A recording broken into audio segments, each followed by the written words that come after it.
Good evening, good morning, good afternoon, everybody, wherever you are. But I believe most of the guys are in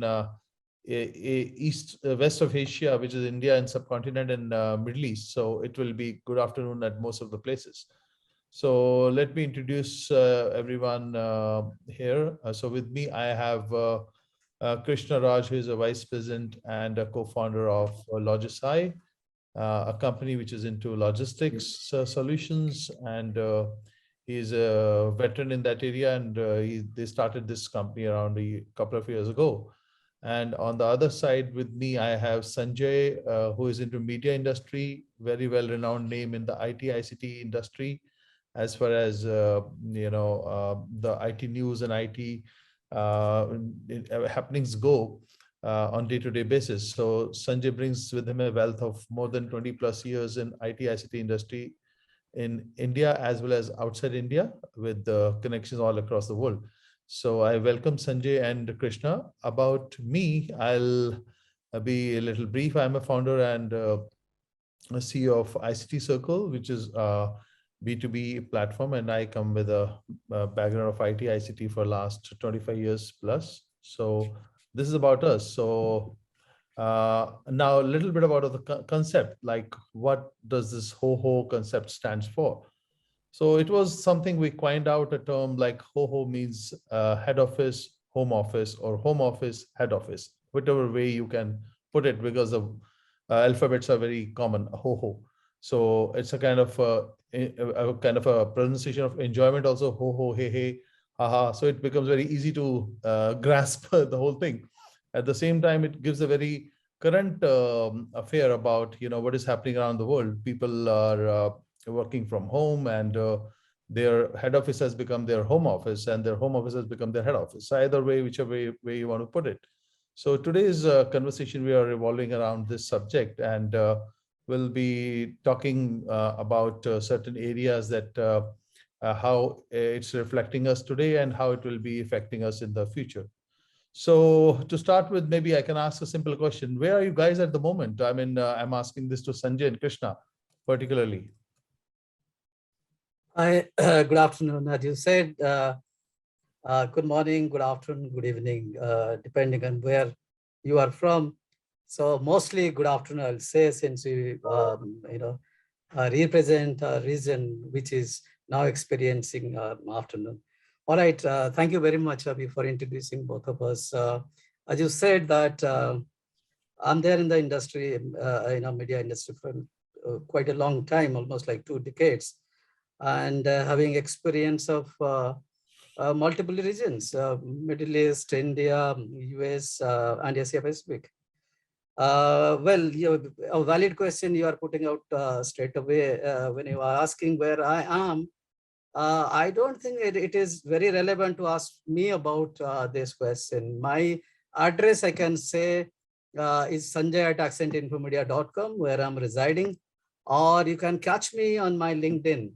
That's sk.sanjay or @Sanjay Mahapatra. So this is my address. Why I'm telling you, there is a story behind it, or the IT evolution behind it. When we all started our businesses, we had our office addresses. We ignored complete our home addresses. We never gave our home addresses to anybody. Only office addresses remained. And gradually, maybe after, so probably I started my journey in 2000, pardon me. So 2000 to 2010, I used to give my address. Then I learned from many people that they are giving their address as airports. So travel become, the address of everybody, the airport or airline. Somebody said that mine is United Airlines, my address, because he travels using United Airlines. So depending on that geography, but we learned later on in 2021, we learned that these are all very immaterial. Address is not a matter at all. So what does it matter is how you are delivering, and what is your intent to the entire business, to the society, how you are positioning yourself, what kind of value you are adding to it. So from that sense, my address is really sanjay@accent.media, or just drop me a mail. I'll be very quick in responding, rather than visiting me in my place. It will take long time than connecting me over LinkedIn or my email ID. That's my take of it. Very well elaborated. How about you, Krishna? Yeah, very good questions. Good day, ladies and gentlemen, depending on where you're dialing in from. I started my career in the 90s, and I've seen a lot of changes which has happened over a period of time. And on the specific question of where I'm dialing in from, it's not so relevant actually. What's very relevant for the audience, for the customers, because I handle a customer-facing role, is that to be accessible. Absolutely. So that access can happen virtually, digitally, physically. It depends purely on the context. So what's becoming more important is that you're accessible. Even as a brand, you're accessible, you're communicative, not the physical address. You can have a physical address, but non-operating hours. That's not going to help the customers. Right. So it's a kind of, if we sum it up, it's more about a presence and presence of mind, if I may put it like that. Yes, it's being available, being accessible.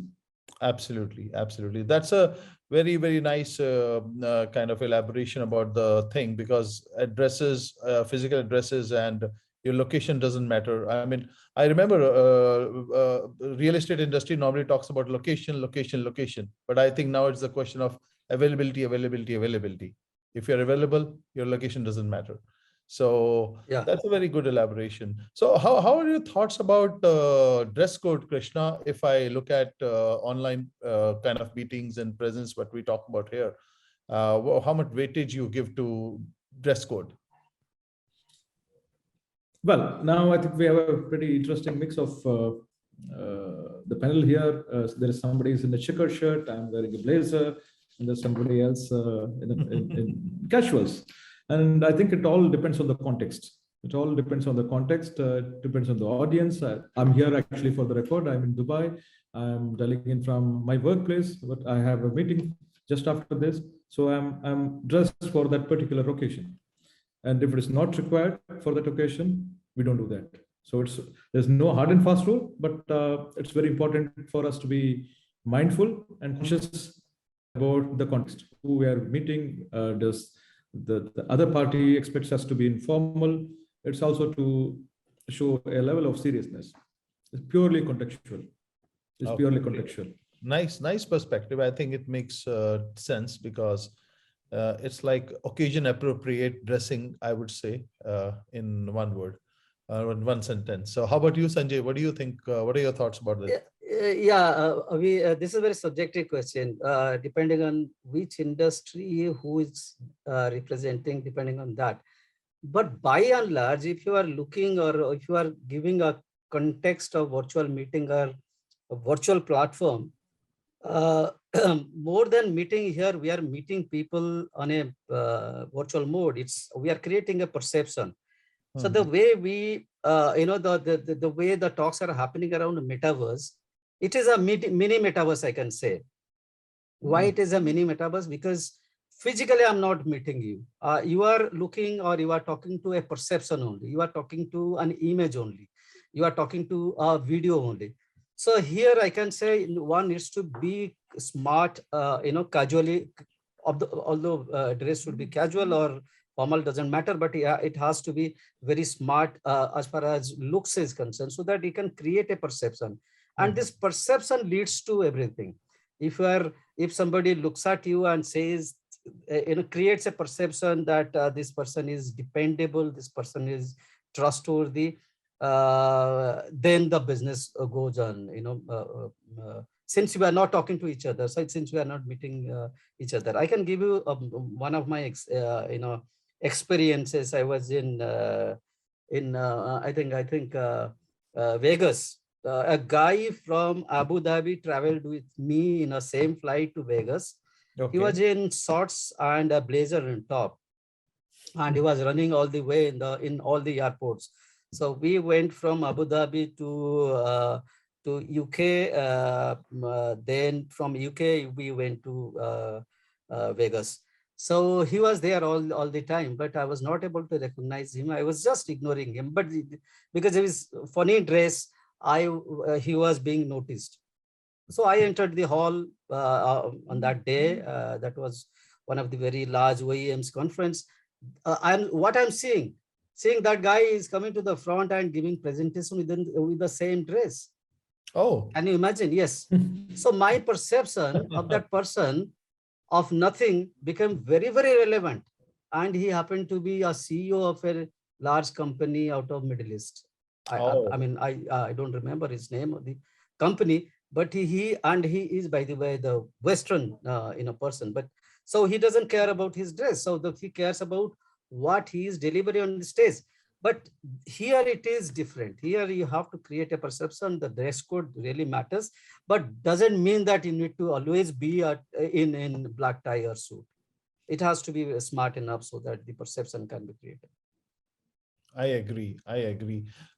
Yes, but it's as you said, it's a perception you want to create and the image you want to create in front of people. It definitely should resonate with some kind of environment, and definitely the most important thing is the content you bring in.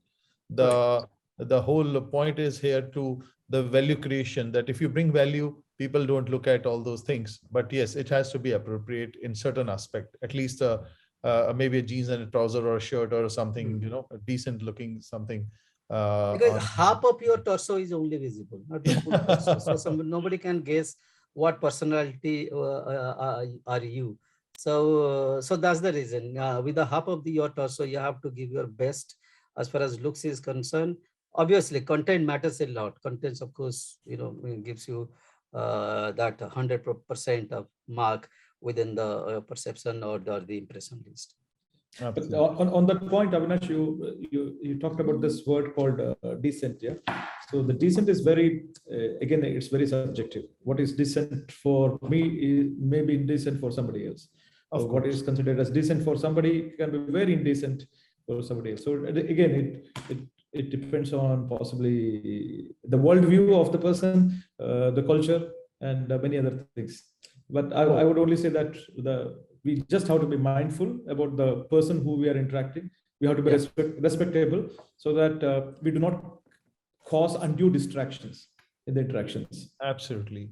I mean, it's a mind over matter, not matter over mind. So it's an important thing to look at from that perspective, that we are looking more from the point of view what that person brings as a value, as a kind of a thought, as a kind of a forward-looking thing, rather than just perceiving on what they're wearing and what they are doing. So this also brings to my other thing, like sometimes to avoid such things of wearing something or not wearing something appropriate or whatever. People think, we don't want to show ourselves on the camera while on the chat. So do you think, does that matter, that if the people are not on the camera by choice or by force or by whatever? So what's your view on that? See, it's very, very, very personal again. These are all the personal opinions, personal experiences. Given a choice, I would always switch on my camera. The reason is that I want to connect. I want to be human. At the end of the day, we interact with humans, right? So the building that connection, building that empathy, building that trust is very important.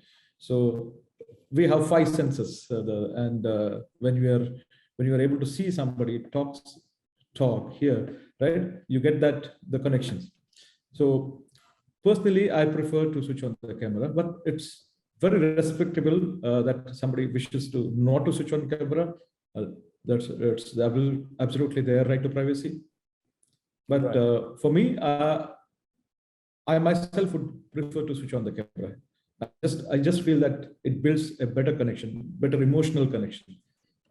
Okay, you're touching the point. And there could be reasons. There could be reasons why people do not switch on their camera, and it's perfectly understandable. That's fine. That's fine. I mean, it's its own choice, to each his own, as they say. But we're just putting some I'm not saying these are do's and don'ts, but these are the points which we are discussing just because to understand the human behavior in different scenarios. So that is what we are trying to figure out, that what we can get out of this.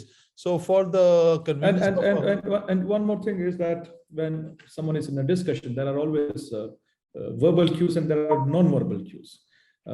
When the videos are not there, you do not understand the non-verbal cues. You do not know if the audience is engaged, bored, distracted, are they smiling, are they angry?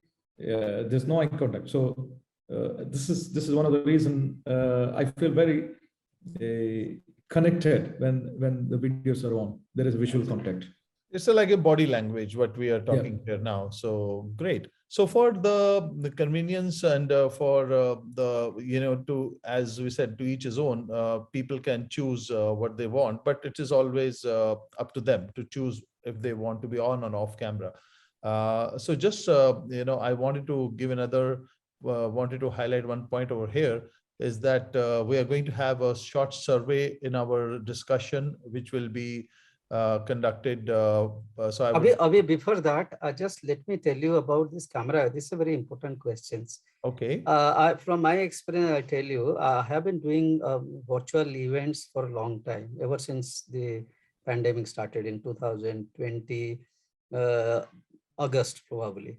Right. So what I realize is that you become blind when you are at home. You become socially blind and officially blind. Mm-hmm. Do you mean what I'm saying? Blind in the sense you do not meet and react. You just close your eyes and sit at your own desk in home, same thing. So you think from your brain, not from your eyes. You don't look, you don't see, you don't meet. So when you think from your head or your brain, you get the dependence more often with the people who shows his face, whom you see on the camera. So, and consciously, unconsciously, he becomes very trustworthy for you. You take his words for granted, you start believing him. Than meeting him in person. This is a psychology, this is my personal experience. You can close your eyes. When you think of a person, you think more than open your eyes and when you meet somebody. So yeah, it's like seeing is believing. Seeing is believing.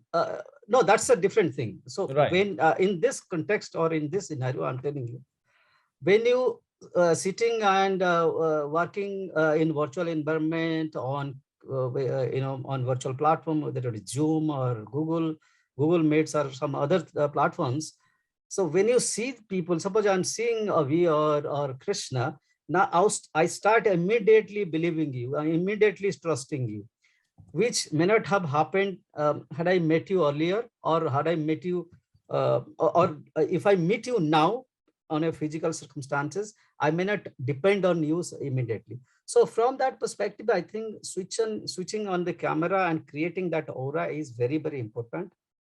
Whether you are gaining a business or losing a business, or whether it is for a social event, irrespective of anything, I mean, I'll say switching on camera is always appreciable and always respected, trusted also. Right. So maybe we can ask the audience. Just stop here for a moment, and we'll take time to announce that we are having a quick survey on this subject. So I would like audiences to please fill in this survey form, because it will help us understand the things more deeply, and also there's a surprise kind of. I would say a small reward is there. We'll take out a lucky draw and we'll do that. So please take your time to fill in this survey, and we'll get back to you with the winner. And this email will be sent to everybody, whosoever will be the winner. So we'll do our kind of lucky draw. So yes, Krishna, you were telling something, please. Yeah. Maybe, I mean, we would want the audience to give their experiences, what worked well for them. We'll come to that point. We'll come to that point. Let's figure out a couple of more things which is important. So we kind of created a baseline for what we are talking about as HOHO as a concept. A few other things which we should be discussing is that is it okay that all the industries can work in this same fashion? or all the professions in this different industry or the same industry can work remotely, or there is a need for a hybrid kind of a thing, especially when we talk about the industry you represent as logistics and warehousing. So what is your view on that, Krishna? Okay, so logistic is an age-old practice or a tradition or a business, we could say. Just to put a context, what is logistic? The art and science of storing and moving is called logistics. Yeah, and we can use many technical words to explain it, but for the sake of simplicity, the art of storing and moving is logistics. And this has been existing from the time humans have started trading. It is millennia old. Yeah, it's not something which is very new. And it's very intensive in terms of labor. It's intensive in terms of human interactions, human touches. Yeah. So when COVID happened, one of the backbone of the economy, which was quite active, was logistics. Yeah, a lot of people who possibly did not know that there is a kitchen, there is an engine which is running behind actually delivering the food. That's the logistic. You know, the ships were moving, the aircrafts were moving, they were transporting goods, the vaccines, the world over, which means that they did not stop, because if they stop, everything stops. The food supply stops, the consumption stops, the clothing stops, everything stops. Now, even within logistic, though I say that it's very physical, very manual, till the time COVID happened, most of the work was very physical, very paper oriented. COVID actually gave a very big, possibly opportunity in a way, and it was a black swan event where people were able to look at the entire logistic and break it down. So there is something which is physical part of logistic, which is like storing goods, moving goods, lifting it, sending it, driving it. And there is also the other parts, which are the intellectual part. You could talk about the demand planning, the data crunching, the analytics, those kind of things. So whatever could be digitized, whatever could be hosted on cloud, whatever could be done through using internet where the transmission happens, whatever could be reshored. This became one of the first areas where work could be done remotely. Definitely. So even as logistic was moving, a lot of people who are connected with logistics, who are not working in the warehouse, not the physical force, they were working from home as efficiently as they were doing. They were accessing their emails, they're corresponding, they're sourcing, they're talking. So it's a new situation for a lot of people, but it actually evolved into something which is hyper efficient. Yeah. That's totally. It's a hyper efficient system. Even as a company, the I represent, we help companies to source their freight better through digital means. We have marketplace, we have a reverse auction platform where people can actually come and look for different freight codes, which they would have done from office by sending email and faxes and other things. But because of the digital means, people can actually do their work remotely from home, office or beach or anywhere. Yeah, so it's a new situation which is emerging. I think we are still in the transition, but there are physical jobs which will possibly remain physical, or there will be a little bit of automation which will come into picture. True. Krishna, if you look at the industries, there are many industry where without physical, coming to office also you can manage. Only thing is that how to keep a tab on the efficiency or tab on the monitoring part of the efficiency of the employees. Now there are some group of people, I can say, I think you both of you, Abhi, can come into here also. Yeah. So there are a group of people, for example, single mothers, single fathers, pregnant women, differently able people in every part of society, every part of the country or geography. It might be there in good number in India, less number in certain places. But those less number or more number of people can utilize, sitting at their home and contributing to the productivity of the organization. That's one. Now, number two is from acquisition point of view, from an employer kind of point of view. If I'm an employer, I can probably think of those kinds of people if I'm doing or expanding my operation, say to Middle East, say Asia Pacific. Since I'm looking, I myself is working from home without any boundaries or without any addresses. I can look at that perspective. I can see, I can search that kind of people whom I can meet and can engage them. Isn't Totally. it? I totally Yeah. agree. And especially I'll touch upon the point of differently abled people. Till today, many countries don't have the right infrastructures for differently abled people to even Not commute. at all. Yeah. So if you look at from that point of view, if they are contributing from their intelligence, they can contribute from anywhere in the world. So they can sitting at the home, they can work from there, and they can be contributed to the society, and they can upgrade their lifestyle. They can upgrade their, kind of status in the society. So all those things are very, very important. And you rightly touched that point that being in nuclear families, most of the places in the world today, there's always a problem that sometimes we have to look after how do we drop our kids to the childcare place, or how do we manage them, who will be taking care of them. So there, either of the spouse can stay back at a work from home kind of a job.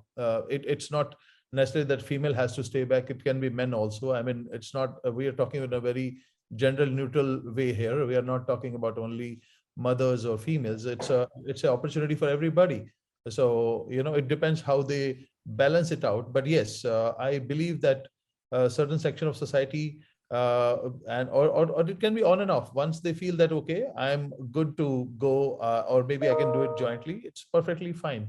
I think that's a very important point, irrespectively whether we are working today or tomorrow, or I think it could have happened long ago. I think we shouldn't have waited for COVID to happen to look at these areas. They should have happened maybe 5 years, 10 years ago, when the video conferencing thing came into the world.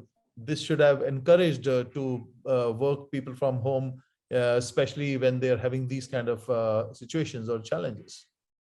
So this is a good point. But especially some countries. Yeah. Yeah. So I think the remote working and work from home was existing in a very small way, especially for the small business owners and the creative individuals.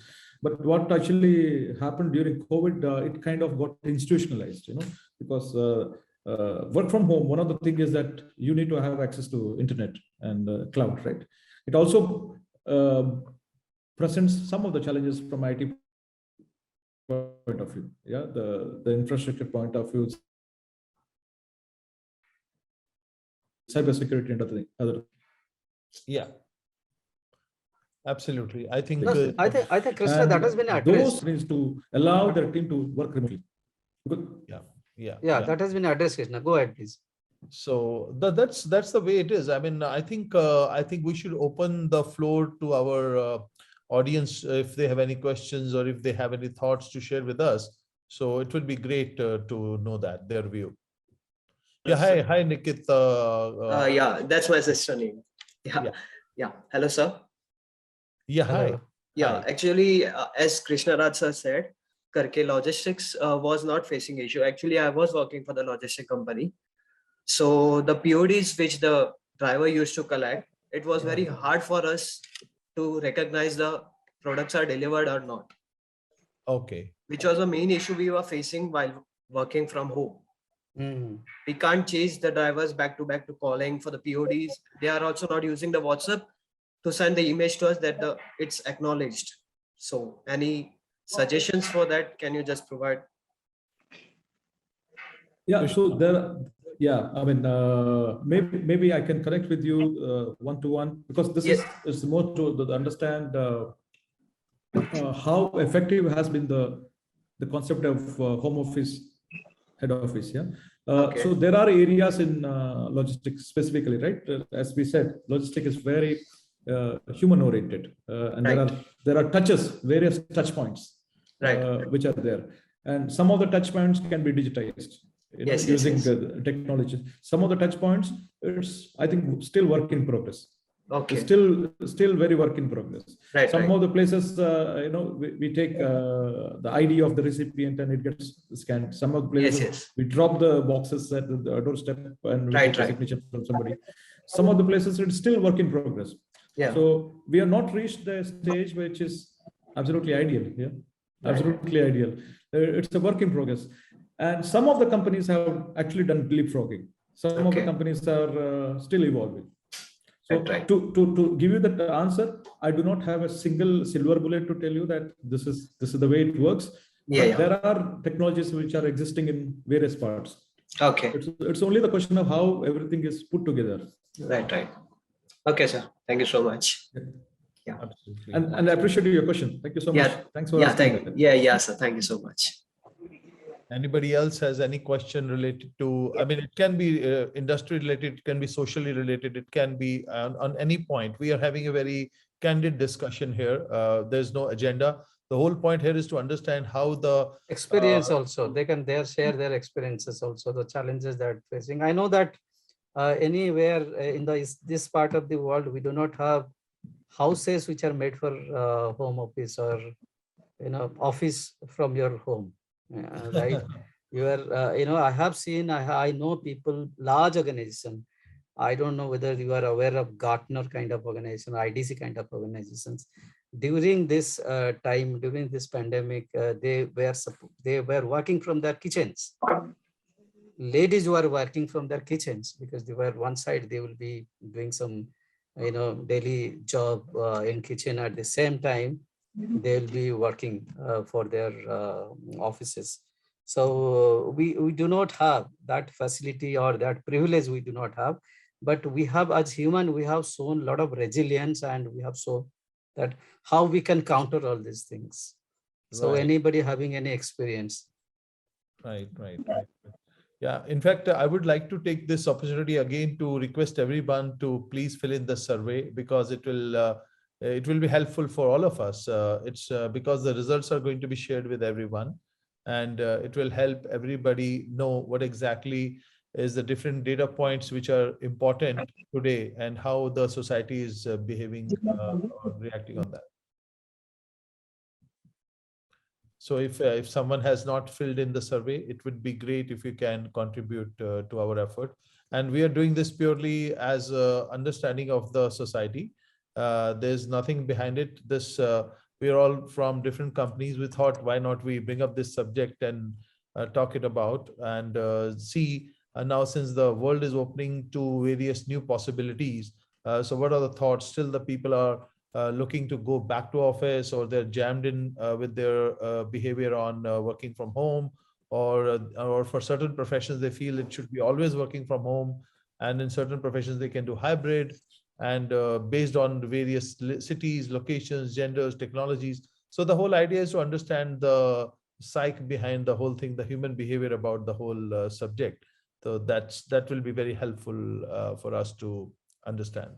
So taking the discussion forward, I think we have to touch point various things like sometimes there are challenges from the space point of view. The people don't have space. So nowadays the real estate industries have started looking at constructing a different kind of dwellings, a different kind of housing systems where they provide a place or two, because it is a point that when a simultaneous communication is going on over the net by kids when they're taking education, or maybe their parents or some other people are taking the office jobs online. So there can be a situation that they are working on these concurrently. So how do we mitigate those situations? Because not everybody will have separate spaces for having conference separately. There may be a small dwelling or a small house, or maybe a number of people living in a place. So there are certain areas which are being touched by real estate industry also, where we are seeing those changes happening. So the idea is to get the view how the things are happening. So what do you think, Sanjay, about that, about the space and the technology and the security and those things? Sanjay, you're on mute. A very pertinent question you asked. Now, when everybody is saying that everything is over, now we can go back to offices. So with due respect to the opinion of Krishna, I understand that there are certain segment of work which has to be done on premise, going to office. But there are a large number of work, large amount of work which can be done from remote offices. See, if you look at the modern cities are built on IT industry only. Look at any city growing very fast are based on the growth of the IT industry, not from the manufacturing, logistics, or any other XYZ industry. All the other industries except IT have got designated place to work. They have got SEZ kind of places. Of course, for IT we have got SEZ, but growth of IT has gone everywhere, east, west, north, south, everywhere. So all these cities are jam-packed these days because of IT industry, I can say you. So, and this IT industry can completely change the way they work, the way they utilize the space, the way they occupy the space on the road, the way they emit carbon dioxide and give us poisonous gases, right? The way they consume electricity. Why a person having one house, again occupying a space in the office, is doing simply work on the computer, nothing else. Is he going to the data center? Is he going, is he doing certain mechanical work? I don't think. So keep in mind the industry which is entirely clogging, making the cities jam-packed, be it Bangalore, Gurgaon, Delhi, Noida. So name all the big cities, even Dubai today for that matter, because of the IT industry. Dubai, if you look at the sector, the road in peak time, look at how many cars are running on the road, even back and forth. So those kinds of work can be done from homes, and you can manage without going to offices. So after, it's like you are saying that one person is having two cars to commute in a day. Exactly. So in the same manner, one person is having two places to be there for work or for home separately. So why not one place can be sufficient for both the things? Exactly. So I have certain data point. 70% of the companies, they have already declared, and some of the very large companies, I can say, Adobe, for example, Salesforce, Spotify, Twitter, Microsoft. So they have already created hybrid workplace for their organization or their employees. Similarly, another data point is that 66% of the employees globally are redesigning their workspace, be it at home or in their office, for their hybrid work. So these are the data points. And there is also a survey sometime back where as many as I think 39% of people said that we are ready for hybrid work. We do not want to go to office immediately. We want to do hybrid. All the important works would be done at home. Non-important works would happen in office. Look at the reverse trend happening. So all the important works would be done in the offices. All the non-important works would be happening in at your home, which is reverse now. Similarly, 58% of the people, workers, IT workers, they said that 100% we want to work on home. Oh, that's amazing. You reduce our salary, never mind, we'll work with the reduced salary and we'll work. Look at the benefit that the employer is getting. Me as an employer, I'll get 20% margin at the end of the year in my balance sheet. So if you the other side is that if you look at 2020, 2021, all the companies had booked profit. All the IT companies, since I belong to IT fraternity, I can give example of IT. So all the companies had given the profitability, 20% margin, 25% margin, huge margin they had showed. Where did they get that margin? There was no business at all. It was because of these things, because they reduced everything. They handed over all the premises to the owners. They stopped giving the rents. They stopped paying hefty salaries to the employees. They said that you go home and work, and probably you will be getting 50% of your salary or 25% less of your salary. And employees were very happy about that. They said that at least we are sitting along with our parents or kids working from home. It is a different level altogether. Probably now we cannot continue that, but still then there is an opportunity, since many of the people are saying, 58% of people are saying that we are happy about it. We do not want to go back to the offices because it is not motivating enough to us. So we will still do our work with a reduced salary. Yeah, in fact, I'll tell you, this is a very deep topic, and I have particularly, I think we have to have one session on the impact on the real estate market vis-a-vis city and remote places and all. Yeah. And the second topic, which is coming to my mind, is of salaries and jobs. So imagine when an Apple product, an Apple iPhone, can be selling for same price across the world. Why can't a same service be sold at the same price around the world? And it depends on me that wherever I'm working for, it should be more of my delivery that matters. So the service industry is now going to, for the next paradigm, I think next 5 to 10 years, where irrespectively you are working from wherever in the world, if you are a particular skill, you will be paid the same salary which you could have got in India or US or Germany or Dubai or whatever, irrespectively, because that point is becoming more valid today. I'm selling my skills. I'm selling my the knowledge. So how does it matter wherever I live in the world? It's up to my choice. I live wherever, but I want to command that salary. So the more the optimization is happening, more the knowledge which is getting there in the market, more the skills are getting respected. I think the results of that will bring a very good parity in the service industry also. And when we see in the same manner, when we see in the products industry, because products are not sold cheaper in poorer countries. Products are not sold at heavy discounts in countries which cannot afford. The price is same around the world. So I think on the service industry side also, this is bound to happen in the future, when a person working as a software engineer or some kind of other maybe tomorrow the products in the insurance industry are going to become universal.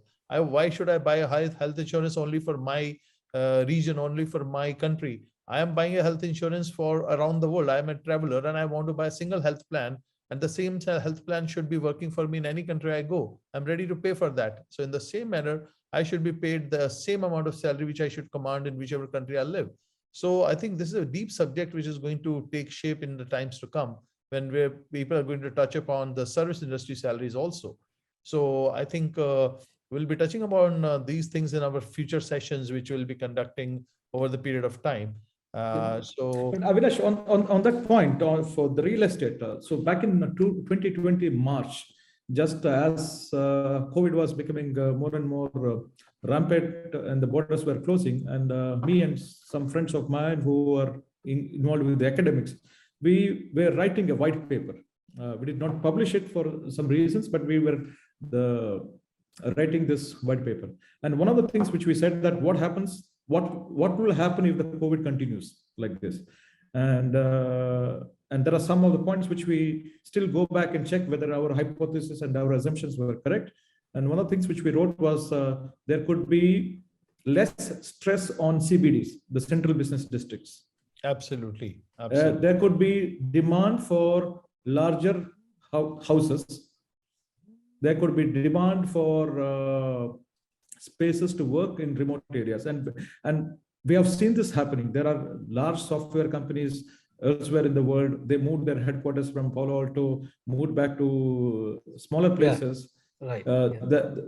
I'm sure that all of us know a colleague or two, friend or two, who moved from the center of a metro to a much smaller place, but a bigger place where they can work efficiently.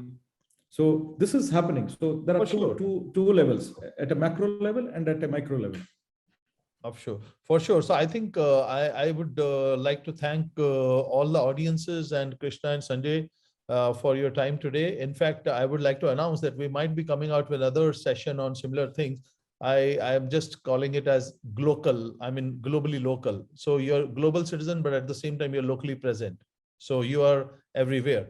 So maybe like the concept of ho-ho, we can go for another concept of local in the times to come, where we can talk about in more detail about how you're being available and what kind of jobs should be there, what kind of salary structures can be there, what kind of dwellings can be there in city, off city, within the within the small same premises, or maybe in the future, we never know, we might have so many coffee shops like we have today. There may be so many hubs or so many capsules or so many areas which can get allocated for people to just come and talk. We never know. I still remember the time when some 20, 25, 30 years ago, when people started going to internet, they used to go to internet cafes. So who knows, the time might come when people might go to a kind of a huddle rooms. The huddle rooms can be only for talking to people and doing your business from there near to my home. So they can be used by multiple people at different times. Book your slots. They do exist, by the way. They do exist already. Yeah, but they're at this moment existing in very small number. Maybe it will become a norm of the day because everywhere they are not there still. But they are more of a coffee shops or incubators and those things. But maybe it will become a norm of the day. Okay, that place is purely a huddle room. Maybe 100 huddle rooms in a warehouse where people from 100 different companies or 100 different industries at 500 different, 20 different timings are coming. So imagine the kind of commotion it will create. We never know where the industry takes shape. So thank you, gentlemen, once again. And I believe all of you have filled your surveys, or who haven't filled, that's also is welcome. There's no problem. So I believe it is for the good of everybody, because we are talking here about the general change which is happening in the humanity, the behavior in the last couple of years, and it has suddenly changed the paradigm for everyone. So good meeting today. I believe we had a great discussion. I would like to, if anybody has any final thoughts, Krishna and Sanjay, you can share, and then no, I think all good. I think whatever I had to say, share my experience, I did. So thank you very much, Abhi. Yeah, so it's more like a group of people sharing the on subjects which are current. And please feel free to get in touch with me. I'm at chris@logisci.com or raj.krishna.mr@gmail.com. Awesome. That's great. Thank you everyone for contributing, and thank you everyone for sparing their time today. It was really awesome to have you guys today on this session. And once again, good evening, good morning, good afternoon, wherever you are. Stay happy, enjoy your life, and stay cool. Bye-bye. Good day.